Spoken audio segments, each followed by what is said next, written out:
Estamos começando mais um programa Tira Dúvidas nessa sexta-feira abençoada. É sempre um tempo maravilhoso que a gente aprende muito mais da palavra de Deus. Você que está aí nos ouvindo ou nos assistindo, né, nos ouvindo pelo nosso, pelas as ondas do rádio ou nos assistindo pelo nosso canal do YouTube, você é uma pessoa que ama, que tem sede da palavra. Aliás, Provérbios 2:6 diz o seguinte: pois o Senhor é quem dá a sabedoria. Da boca, né, do sopro da sua boca procedem o caminho e o discernimento. Então, a palavra de Deus, ela criou todas as coisas, ela é poderosa, ela é transformadora e é sobre ela que a gente discute aqui toda sexta-feira para te abençoar, te edificar. Então, ouvinte, mande agora aqui pra gente a sua pergunta pelo nosso WhatsApp, que é o 9999-72005. E aí, pastor? Então, bom dia, mais uma sexta-feira tão abençoada. Obrigado pela sua audiência, quando você se dispõe a ouvir, a compartilhar, a se alimentar da palavra de Deus, certamente ela produz.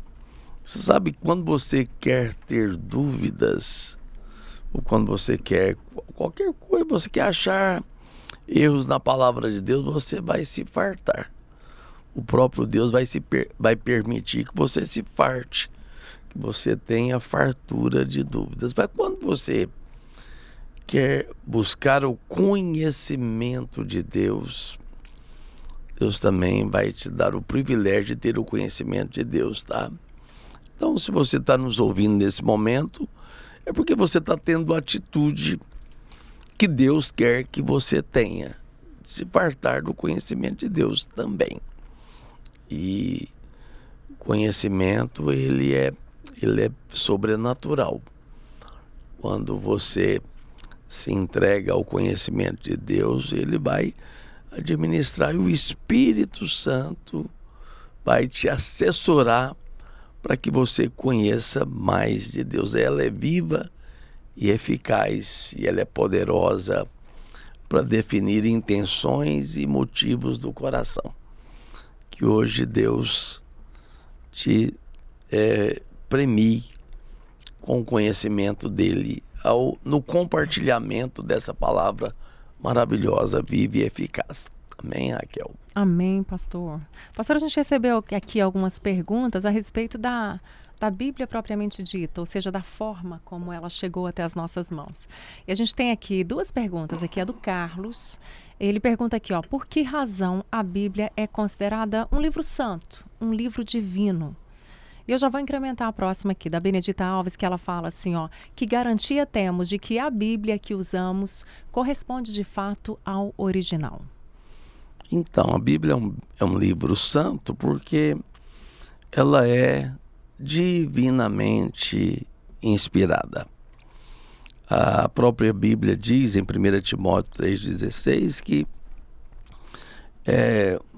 homens santos de Deus, eles foram divinamente inspirados a escreverem as Escrituras. Ela não é de particular elucidação, não é de particular inspiração. Mas ela foi falada, foi escrita por homens que falaram da parte de Deus. É o único livro que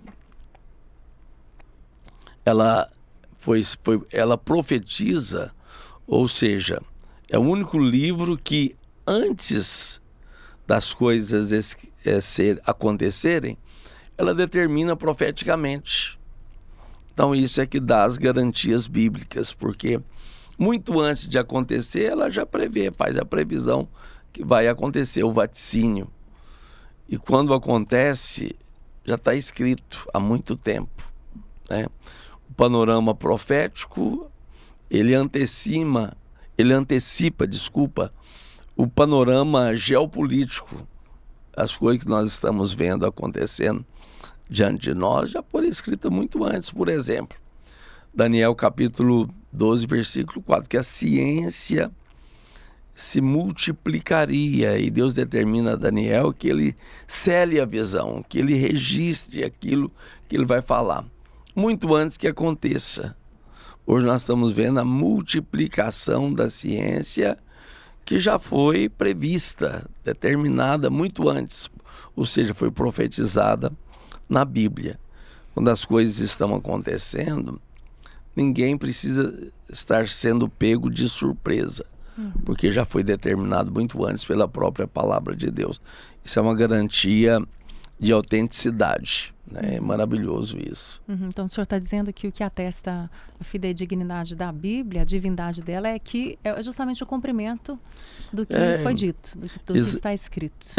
Essa é apenas uma das coisas, né, que dão a garantia de autenticidade. Os céus, por exemplo, proclamam, a Bíblia diz que os céus proclamam a glória de Deus. Há uma proclamação das coisas criadas pelas coisas que estão, as coisas escritas estão atestadas pela glória das coisas criadas. Mas estão escritas, foram determinadas muito antes que acontecessem, e à medida que as coisas vão acontecendo, a Bíblia tem a própria arqueologia. Um grande arqueólogo, ele escreveu um livro, e a Bíblia tinha razão. Porque das coisas descobertas, elas estão escritas, registradas na Bíblia. O que dá uma garantia fantástica, né, de que a Bíblia é verdadeira. É um livro santo, é um livro verdadeiro, é um livro fantástico. Porque muito antes que as coisas aconteçam, já estão registradas na Bíblia. E a pergunta da Benedita aqui, pastor, ela pergunta: que garantia temos de que a Bíblia que usamos, ela corresponde de fato ao original? Sim, a garantia é porque a inspiração das Escrituras, ela não é pessoal, não é particular, ela é divina. Por que nós temos a garantia que ela é verdadeira? A garantia que nós temos que ela é verdadeira é simplesmente o fato que antes que as coisas aconteçam, elas já estão registradas. São 66 livros, mais de 35 mil versículos, mais de 3 mil capítulos que não se contradizem em nada. Às vezes existem algumas aparentes contradições. Mateus e Lucas registram o mesmo fato. Por exemplo, aí você vê Mateus falando de dois endemoniados e Lucas falando de um endemoniado gadareno. Mas afinal, são um ou é apenas... são dois ou é apenas um? Não, são dois. É porque um evangelista, onde está a explicação de uma aparente contradição? Porque não existe contradição na Bíblia. Não, de fato não existe contradição. O fato é que um dos evangelistas, aquele que narra a existência de dois endemoniados, ele fez a reportagem com duas famílias. O que registra apenas um endemoniado, ele fez um registro através de uma reportagem onde ele se dirigiu apenas a uma família. Então o fato é autêntico. Então ele dirigiu-se apenas a uma família. Outro evangelista se dirigiu a duas famílias, porque de fato eram dois, mas um fez a reportagem abordando apenas uma família. Então não há contradição. O fato é verdadeiro, são dois, um se dirige a duas famílias e o outro evangelista se dirige a uma família. Ok, pastor. E agora a gente vai mudar completamente de assunto aqui agora. É a pergunta do Caio César. Ele quer saber, será por que a Bíblia não descreveu a aparência física de Jesus? Pois é, mas a gente olha em alguns fatos e a gente estava falando sobre aqui nos bastidores sobre a honestidade das crianças. Que, as crianças são honestas naquilo que elas correspondem no relacionamento com os adultos que ela não conhece, ou e adultos que alguém falou a respeito deles, ou adultos com os quais ela relaciona. As crianças se relacionaram com Jesus e queriam estar tão próximas de Jesus que os próprios discípulos, em uma certa ocasião, tentaram impedi-las que elas viessem a Jesus, ao que Jesus fala. Deixai-as vir a mim, não as impeçais. E quando criança está querendo chegar perto de um adulto e alguém está tentando impedir, elas estão honestamente querendo estar próximas daquele adulto, porque a aparência, a simpatia desse adulto é algo notável. As crianças acharam Jesus bonito. Em suma, a gente pode dizer isso. O pano de fundo da história é que Jesus tinha uma aparência minimamente agradável e simpática. Então, os fatos falam por si mesmos a respeito de Jesus. Por que a Bíblia não fala da aparência de Jesus? A Bíblia fala da aparência de Jesus sendo crucificado. Não tinha aparência nem formosura, nada que nos atraísse a ele. Só isso, mas é um momento que realmente Jesus estava ferido, que estava abatido, porque foi abatido por muitas pancadas, por muitas bufetadas. Mas no dia a dia, Jesus era atraente. Todo mundo queria estar próximo de Jesus. E ele falou: eu tenho falado isso para que a minha alegria seja completa em vós.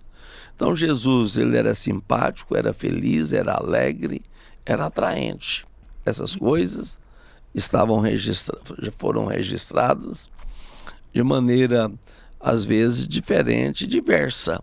Mas se você for fazer uma pesquisa, a aparência de Jesus era boa, sim. Não tem nada que diz que Jesus era horrível, que ele era alguém assim que ninguém gostava de ficar perto. O contrário. E crianças são muito honestas. Se a pessoa é desagradável, é carrancuda, é contrariada, as crianças correm dessa pessoa. Mas ao que vemos nos registros, as crianças eram atraídas profunda e fortemente por Jesus. Então tinha algo que atraía as crianças a Jesus. Isso era positivo. Ele era simpático, era bonito, com certeza. Não, eu quero dizer mais. Jesus é lindo demais da conta. Maravilhoso. Pastor, o senhor falou de crianças aqui. E tem a pergunta que chegou aqui da Lia Santos. Ela quer saber, afinal de contas, as crianças devem ser batizadas quando bebê ou as pessoas devem se batizar adultas? Pois é, as crianças na antiga aliança, elas eram circuncidadas ao 8º dia. E a circuncisão na antiga aliança é o ato de justiça pela fé, né? Então, e agora? Agora nós entendemos, Jesus foi batizado aos 30 anos. Ele é o modelo, ele é a forma perfeita do que as coisas acontecem. Hoje, por tradição, a gente batiza as crianças aos 12 anos. Por que a gente faz isso?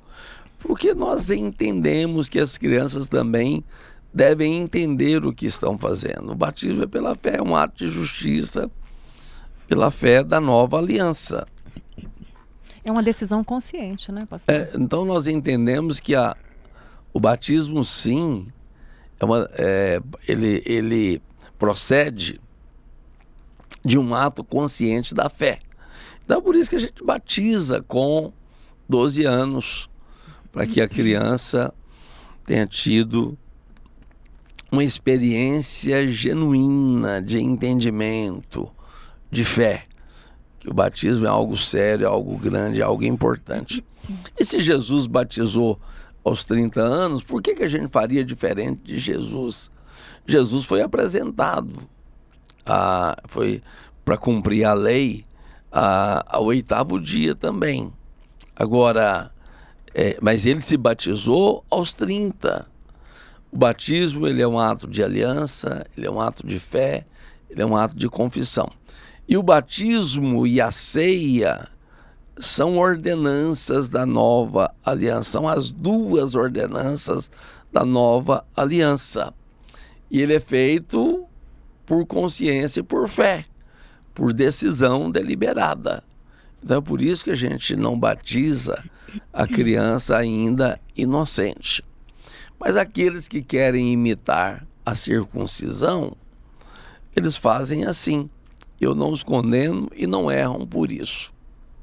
Maravilha. E você que está nos ouvindo aí, você que ligou o rádio agora, você está ouvindo o programa Tira Dúvidas ao vivo, você pode mandar aqui pelo nosso WhatsApp a sua pergunta aqui para o 9999-72005. Esse programa também está sendo transmitido simultaneamente para o nosso canal do YouTube, Rádio Vinha FM. Você pode assisti-lo depois com calma, pode compartilhar com um amigo e ser muito abençoado. Pastor, uma pergunta diferente aqui também, a Marinalva. Ela pergunta aqui, por que é que as pessoas estão deixando de ter filhos? E ela complementa aqui, qual que o senhor acha que é a importância assim, da maternidade ou da paternidade para o próprio ser humano? As pessoas, elas têm filhos ou não, baseado ou conforme, né? O que determina as pessoas ter filhos são os recursos. Elas acham que é difícil ter filho, que é caro e que o mundo não é bom. Sim. Mas os filhos devem ser uma decisão baseada na vontade de Deus. Salmo 127 fala que é para você encher deles a sua aljava. A aljava era o recipiente que recebia as flechas. E que os guerreiros tinham pelo menos 7 flechas ali.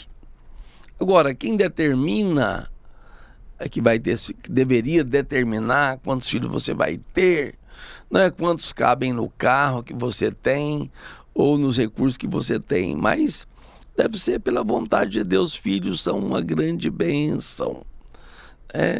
E geralmente as pessoas erram.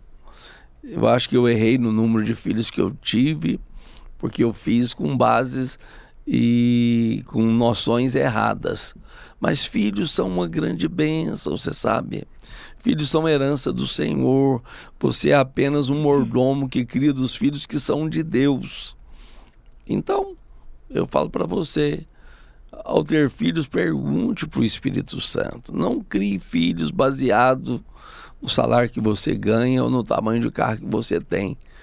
Tenha filhos conforme a vontade de Deus, porque eles são herança preciosíssima do Senhor. E aqueles que criam filhos para Deus, diante de Deus, são com certeza muitíssimo abençoados. Amém? Não, e a maternidade é uma coisa que trabalha muito a nossa maturidade, né? O nosso caráter. Paternidade e maternidade são privilégios dados por Deus que você deve desfrutar e usar ao máximo. Mas qual que é o limite? O limite é você decide isso diante de Deus, né? Mas no mínimo você deve ter mais filhos, pelo menos 3. Esse é um número mínimo de filhos que você deve ter. Mas cada um tenha conforme o que decidir em Deus. E eu não vou determinar quantos filhos você deve ter. Mas quanto mais, melhor, tá? E nisso eu não erro ao dizer. É isso aí. E Deus provê. Deus cuida da família. Provisão vem de Deus, E para fechar aqui esse primeiro bloco, a pergunta da Fabíola aqui, pastor. Ela pergunta, como a igreja primitiva realizava obras sociais e como devemos fazê-la atualmente? O primeiro registro de obras sociais está em Atos dos Apóstolos, capítulo 5, porque houve uma reclamação, houve distribuição de cesta de alimentos. E as helenistas, as gregas, as viúvas gregas não estavam sendo assistidas adequadamente quanto às obras sociais, quanto às cestas. Então foram eleitos os diáconos, né? 5 diáconos, homens cheios do Espírito Santo, movidos por Deus, que ajudaram essa parte. Mas a igreja dava assistência, sim, às viúvas. E a igreja, ela tem um papel, tem uma responsabilidade social. Então toda a igreja deve estender a mão. Agora, a igreja ajuda, a igreja deve ajudar, aprenda isso, naquilo que é básico.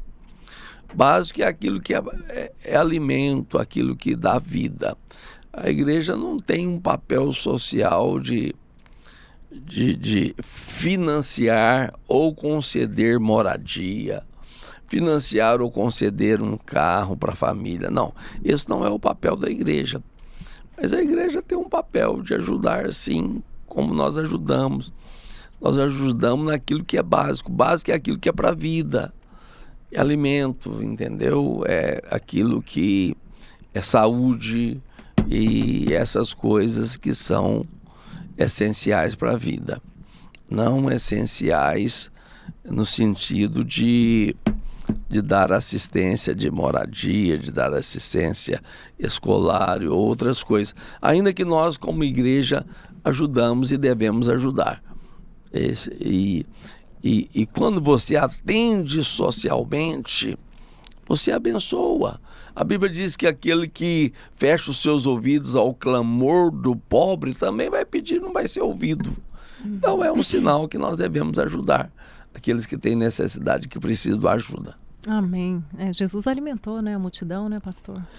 Ele alimentou também, né? Multiplicando pães e peixes. Então, o que é de alimento, o que é para a vida, a gente dá. Maravilha! Amém. E a gente está finalizando aqui o primeiro bloco. Aproveita esse tempo e a gente vai para um rápido intervalo comercial. Enquanto isso, mande a sua pergunta para a gente, para o nosso WhatsApp 99997-2005. Eu vou dar a deixa aqui da próxima pergunta. Um tema importante aqui, gente. Ó, é a pergunta da Dalva. Ela diz o seguinte... é a pergunta, deixa eu ver aqui, do Emiliano Rocha. Fiz confusão aqui. Ela diz o seguinte: a que o senhor atribui o número cada vez maior de desigrejados? Você tem ouvido essa expressão aí, desigrejados? A gente vai falar sobre isso daqui a pouquinho, depois do intervalo comercial. Não saia daí.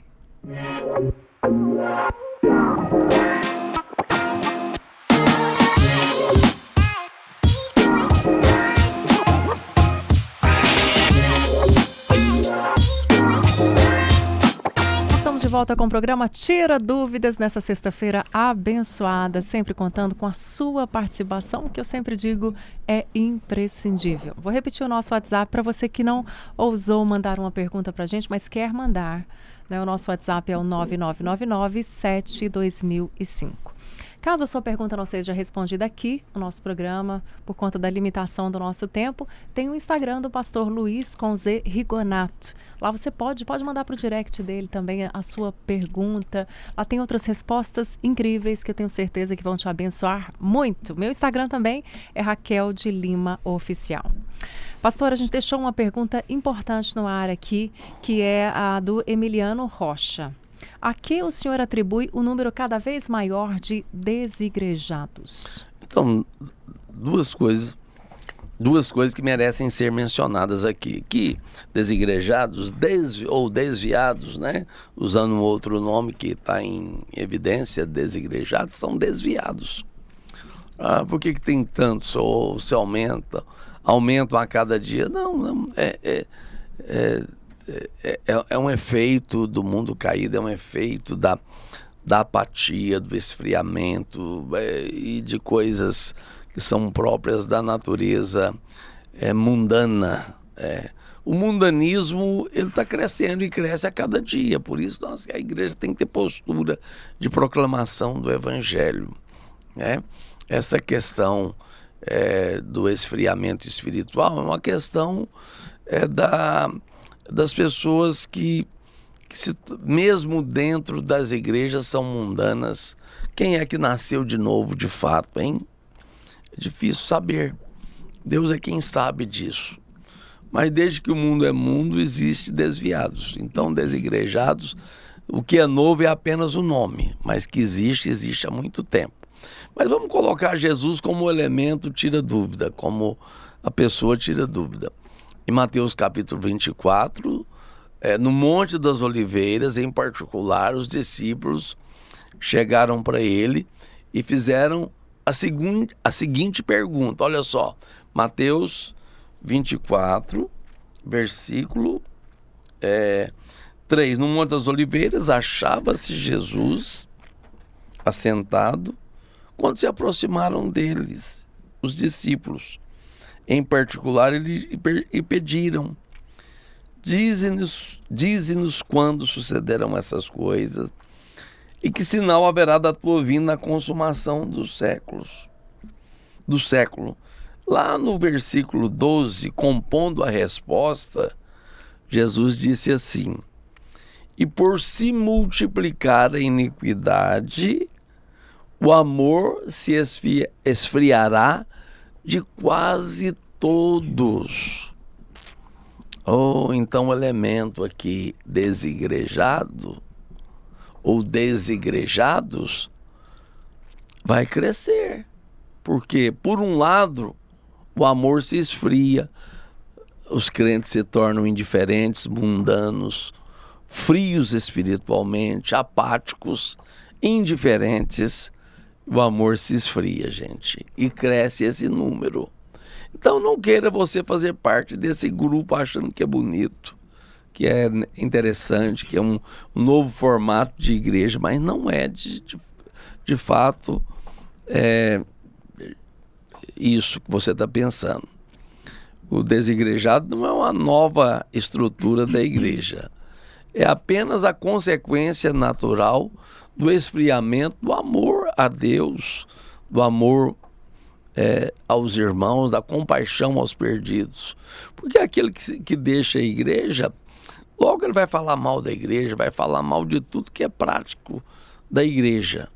Então, dessa maneira, por que está crescendo tanto? No nosso meio cresce mais. Por quê? Nós somos, em todo o Brasil, né, o centro-oeste brasileiro, Goiás, Goiânia, nós temos o maior índice de crente do Brasil. Goiânia, Anápolis e as cidades vizinhas correspondem ao maior número de crentes por metro quadrado do Brasil. Uau. Nós já atingimos até 35%, onde o normal é de 20 a 25% em todo o Brasil, porque no Brasil corresponde especificamente a 60 a 65 milhões de crentes. Então, assim, você pega 225 milhões, pega o índice de até 25%, vai corresponder a isso. Mas Goiás o índice é maior, Sendo o índice maior, vai incidir mais o desigrejado, porque onde mais tem crente é onde vai ter o maior número de desviados, desigrejados, ou o nome que você quiser dar. Sim. Mas é por esfriamento do amor, viu, Raquel? Uhum. E quem fez a pergunta, né, é pelo esfriamento natural. O Emiliano. Infelizmente, natural, não que seja normal. É o esfriamento infeliz e que vai gerar esse resultado de desigrejados. E eu acho muito séria a expressão que o próprio Jesus usa, né? Que o amor de quase todos se esfriaria. Isso então que nós é duro, todos né? temos que ficar muito atentos. O nosso amor por Jesus pode se esfriar. E né? além de ser um fator profetizado, é o que Jesus está falando de um sinal do final dos tempos. Uhum. E nós estamos entrando aí, logo nós estaremos vivendo plenamente o princípio das dores. Não o fim, não o final, mas o princípio das dores. Uhum. Para isso a gente tem que ter um relacionamento forte com Jesus, né? Próximo, íntimo. Uhum. É muito mais do que ir à igreja, né? Fervoroso. É ser igreja, né? É muito mais do que ir à igreja, é nascer de novo e ser nova criação. Amém. Glória a Deus. Pastora, pergunta aqui agora da Gabriela Martins. Deus se sente solitário? O senhor acha que ele se sente?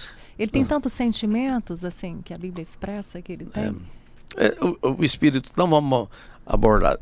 Deus não tem sentimentos defeituosos nele, tá? Tá. Só saiba disso. Tudo em Deus é perfeito.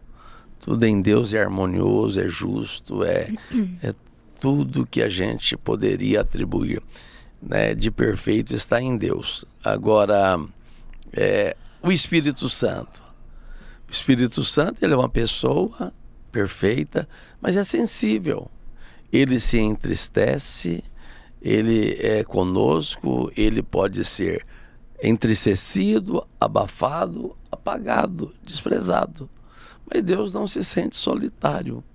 Na sua essência, não há nada em Deus que seja, eu diria, melhor expressão aqui, defeituoso, falho, fracassado ou qualquer coisa negativa. Tudo que vem de Deus é um atributo da perfeição. Deus, em sua essência, ele é perfeito. Em sua essência, ele é amor. Ele tem sentimentos. Os sentimentos que nós temos são originados em Deus. Foi Deus que criou todas as coisas. Então, nós somos uma derivação perfeita de Deus. O diabo quis destruir, mas em Cristo veio a restauração, a redenção, e Deus está redimindo e convergindo em Cristo todas as coisas. A solidão, ela pressupõe uma falta, né? E A não solidão, uma falta de nada em Deus. A solidão, no nosso sentido, pressupõe algo negativo, né? Algo que existe por uma carência de um outro ser, de um outro ente. Sim. Mas Deus não sente.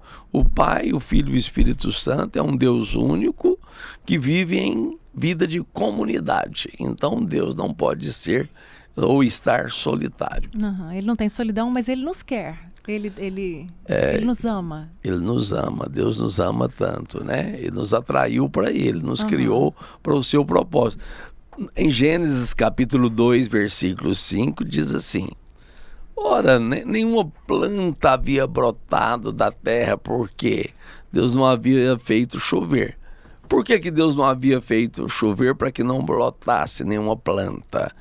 Porque o homem ainda não havia sido criado para cultivar o jardim. O pressuposto decidiu Deus, porque Deus não precisa de ninguém, ele é autossuficiente. Mas ele se agradou criar os 24 anciãos, os 4 seres viventes, bilhões de anjos e o homem para cultivar o jardim. Ou seja, Deus tem um propósito, mas ele não quer realizar o seu propósito sem nós. E nos criou. Aí quando Deus criou o homem, ele fez chover, ele fez brotar o jardim do Éden. Então, da criação do homem até a queda, demorou um tempo bem grande, porque nos dias de Adão já havia um jardim maravilhoso, os animais haviam crescido, né? Eles já estavam ali porque foram criados. O homem é a última criação de todo espectro do universo criado por Deus. Mas sem o homem, Deus não realiza o seu propósito. Deus nos escolheu, Deus decidiu nos colocar como uma parte do andamento e da conclusão e consumação do seu propósito. Isso é maravilhoso. Nós fomos criados para isso. Agora, por isso que Deus nos quer ao lado dele, e depois que Deus nos criou, ele sabe que não estará só. O seu propósito se realizará e nós fazemos parte dessa comunidade, vida em comunidade com Deus. Amém. Ele não se sente solitário. Eu vou voltar para ele, para o meu amado. Amém. Já estou Volte nele, para ele. glória Amém. a Deus. Pastor, tá acontecendo, está tramitando a questão da legalização da maconha aqui no Brasil, e tem uma pergunta importante aqui do Vitor. Ele pergunta aqui, pastor, caso haja a legalização das drogas no Brasil, continuará sendo pecado consumi-las? O que o senhor acha? Olha só, todas as coisas me são lícitas, mas nem todas convêm. Todas as coisas me são lícitas, mas nem todas edificam. Pois não é porque é legal, tem aquela parte que é fala, legítima. Não deixarei me dominar por nenhuma Não delas, me deixarei dominar por nenhuma e delas. a droga é boa para dominar as pessoas, né? É a primeira parte, todas as coisas me são lícitas, mas nem todas convêm. Todas as coisas me são, mas não deixarei dominar por nenhuma delas. Cabe a isso, né? Não é porque está legalizado que faz bem ou que seja de Deus. Quantos países aí aprovam o assassinato de crianças indefesas, inocentes no ventre, o aborto? juízes ou deputados ou homens ou mulheres que militam pela morte de um bebê, né? É impressionante que o cara comete o crime do estupro, mas ele não sofre a pena de morte. Mas o fruto gerado por esse estupro, ele pode ser assassinado legalmente até a 22ª semana. Olha que coisa absurda, né? Que contradição, né? A inversão dos valores é um sinal do fim dos tempos, tá? Parece que tem aquela lei que se você assassina uma mulher grávida, é considerada como duplo homicídio, sim, né? Sim. Agora, se ela própria assassinar o bebê, tá tudo bem? Tá tudo bem. Então, são contradições humanas e injustiças profundas, né? Então, são instrumentos do diabo, homens que militam essas causas confusas, né, contra o propósito de Deus e contra a vida. Isso é a depreciação da vida. No Brasil, por exemplo, se no máximo ele fica preso 30 anos, né, se ele assassinou alguém. Mas o que a Bíblia fala é que é muito diferente disso. É verdade. A lei é muito desproporcional, né? A justiça do homem é como trapo de imundícia. É verdade. Pastor, a pergunta aqui da Amanda Ataíde, né? O senhor falando de justiça, injustiça, e ela fala aqui, pastor, o fato de Deus ter deixado Jó padecer extremo sofrimento não o torna um Deus duro, distante, insensível ao sofrimento humano? O que o senhor acha? Não. O desafio de Jó era responder sem perceber a presença de Deus. Deus estava muito próximo de tudo. Deus estava dando respostas cósmicas através de Jó e o seu sofrimento. O seu sofrimento durou 9 meses, de fato foi grande, profundo, mas Deus estava ali, bem próximo. Deus estava respondendo questões que trazem resposta para todas as gerações. Aliás, o livro de Jó é o primeiro livro da Bíblia a ter sido escrito. Foi escrito por Moisés e antes do próprio Gênesis. Por que está escrito? Como uma lição profunda da presença de Deus. No livro de Jó, Jó acusa Deus. Você não sabe o que é ser mortal, você não tem a sensação e a noção dela, das sensações do sofrimento que alguém por detrás, Jó falou, de 2 órbitas oculares sofre. Deus respondeu à acusação de Jó deitando-se na mesa da dissecação humana, tornando-se homem em Cristo Jesus, nas terras áridas. Deus se fez homem, habitou nas terras áridas da Palestina, se submeteu à justiça injusta do homem. Só um paradoxo aqui, né? Porque a justiça humana não é justa. Mas Deus se fez homem e aprendeu sendo homem como homem. Ele aprendeu sendo, e sofreu sendo homem, padeceu sendo homem. Quer dizer, ele foi chicoteado, o chicote romano era injusto, ele abraçava o corpo do réu que era chicoteado por ele, e esse chicote ele cortava profundamente a carne daquele que estava condenado a ser açoitado. Não tinha número, não tinha limite dos açoites romanos. E Jesus sofreu pelas leis romanas, humanas e romanas, duras, perversas, cruéis. Diz a sociologia que a execução penal mais perversa e cruel que já existiu foi a execução pela morte de cruz, que Jesus padeceu, porque o réu poderia padecer até 36 horas pendurado naquela cruz, 36 horas. Jesus sofreu tudo isso. Primeiro, ele é esbofeteado, ele é espancado, ele sofre cacetadas, né? Ali ele é humilhado também, tiraram as vestes na dele, casa né? de Caifás é onde eles o despem, né? Ele é despido, e envergonhado, ultrajado vergonhosamente. Depois ele vai para a casa de Pôncio Pilatos, onde ele é despido novamente. E depois tem uma tropa de soldados ali no pretório. É o último estágio do seu julgamento. E Jesus sofre todas essas condenações, todas essas humilhações, né? Ele é Deus, mas ele se entrega a esse sofrimento.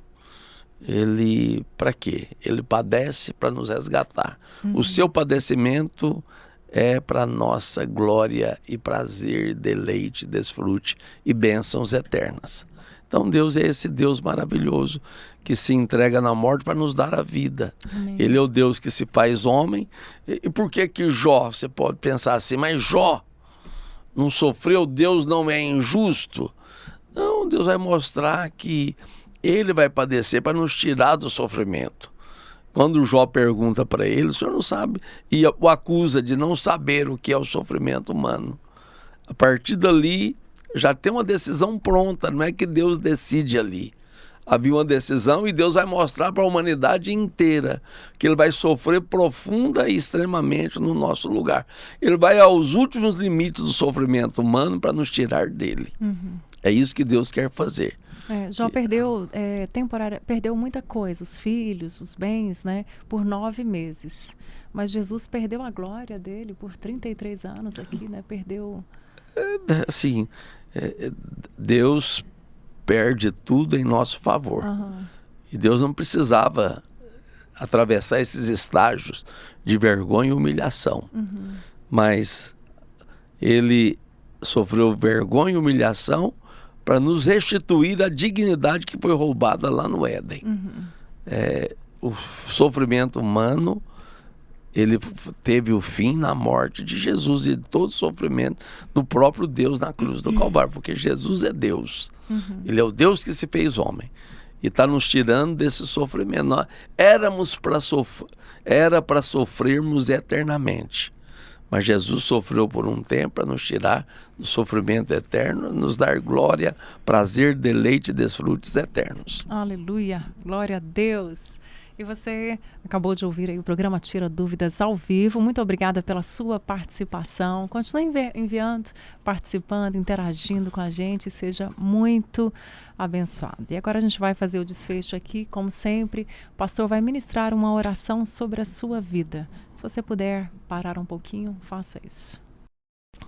Amém, Pai. Em nome de Jesus nós te damos graças, te louvamos pela sua palavra, pelo seu poder. A sua palavra é a expressão máxima da sua bondade conosco, Pai. Pela minha oração nessa manhã eu quero trazer à memória o que pode dar a esperança. Ó Deus, Cristo em nós é a esperança da glória. Cristo, a sua redenção, ó Pai, que nos transporta das nossas trevas e sofrimentos para o reino glorioso do Filho do seu amor. Um reino de luz, um reino de glória, de vida, de paz, de alegria abundante, das coisas boas que só Deus pode nos conceder. Obrigado por nos livrar de nós mesmos.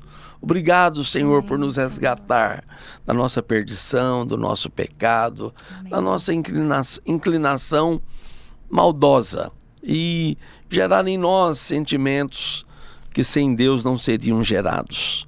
Obrigado por ter nos escolhido. A sua palavra diz que em João 6,44, que se Deus não nos trouxer a Cristo, nós não viremos. Não teríamos vindo se não fosse o Senhor. Foi o Senhor que nos conduziu a Cristo. Jamais escolheríamos a Deus, mas o Senhor nos escolheu e nos abençoou com toda a sorte de bênção. Amém. Pela sua morte nós temos a vida, pelas suas feridas nós somos curados. Aleluia. Eu envio agora, Senhor, aquele que nos ouvem, a sua vida. É a vida abundante com a qual o próprio Deus vive. Eu envio agora a cura para aqueles que estão enfermos, a restauração da vida financeira para aqueles que estão endividados, em dificuldades, aqueles que estão carentes sejam supridos amplamente pela sua bondade. Senhor, em nome de Jesus, fortalece aqueles que estão firmes no Senhor, para que não se afastem, não se desviem, não sejam desviados nem desigrejados, mas sejam pessoas que vivam a vida na comunidade, na unidade do Espírito Santo, na revelação do propósito eterno de Deus pela igreja. pela qual a multiforme sabedoria de Deus se manifesta, contra a qual os poderes do inferno não prevalecem, através da qual as chaves do reino são dadas e as portas são abertas. Senhor, o ano 2024 é o ano das portas abertas. Eu declaro, eu profetizo a bênção sobre todos aqueles que oram comigo nessa audiência, para a glória do nome de Jesus. Seja abençoado a igreja, essa emissora, cada pessoa, a vida de cada um, em o nome do Senhor Jesus. Sejam abençoados para a glória de Deus. Somos abençoados em nome de Jesus. Amém e amém. Amém. Glória a Deus.